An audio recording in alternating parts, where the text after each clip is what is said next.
Olá, você percebeu que seu cachorro tá com um barulho na barriga, mais do que o normal?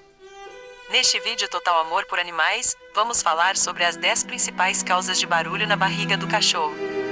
Aqui você vai saber o que pode estar causando barulho na barriga do seu cão, e também ajudá-lo a entender se ele está saudável ou se algo está errado. Então, sem mais delongas, vamos começar. Número 1. Fome. Às vezes, o barulho na barriga do seu cachorro pode ser simplesmente porque ele está com fome. Isso geralmente acontece quando o cão não recebeu comida por um longo período de tempo. Número 2. Dieta. Outra causa com um barulho na barriga do seu cão pode ser a dieta. Se o seu cão comeu algo novo ou diferente do que costuma comer, isso pode levar a uma digestão mais difícil e causar barulhos na barriga. Número 3. Alergias alimentares. Algumas vezes os cães podem desenvolver alergias alimentares a certos ingredientes em sua dieta. Isso pode causar sintomas, como barulho na barriga, diarreia e vômitos. Número 4. Parasitas intestinais. Parasitas intestinais, como vermes, também podem causar barulhos na barriga do seu cão. Eles podem infectar o intestino do seu cachorro e afetar sua digestão, resultando em barulhos na barriga. Número 5. Obstrução intestinal. Em casos mais graves, a obstrução intestinal pode ser a causa do barulho na barriga do seu cão. Isso ocorre quando algo fica preso no intestino, impedindo a passagem de alimentos e líquidos. Número 6.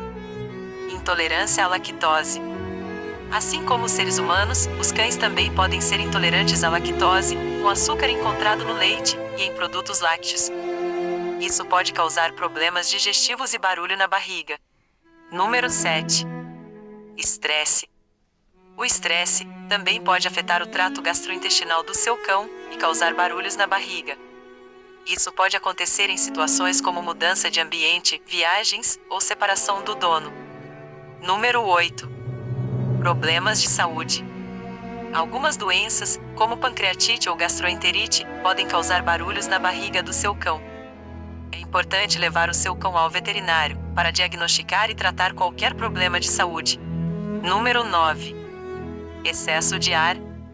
Às vezes o barulho na barriga do seu cão pode ser causado pelo excesso de ar que ele engole enquanto come ou bebe. Isso pode ser minimizado, alimentando seu cão em porções menores e evitando que ele coma muito rapidamente. Número 10. Atividade física. Quando um cão se exercita ou corre, o sangue flui para seus músculos, deixando menos sangue disponível para o trato gastrointestinal. Isso pode causar barulho na barriga durante o exercício.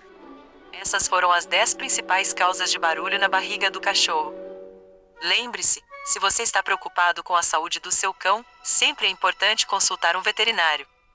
Não se esqueça de se inscrever no nosso canal, deixar o seu like e ativar o sininho de notificações. Vou ficando por aqui, até a próxima!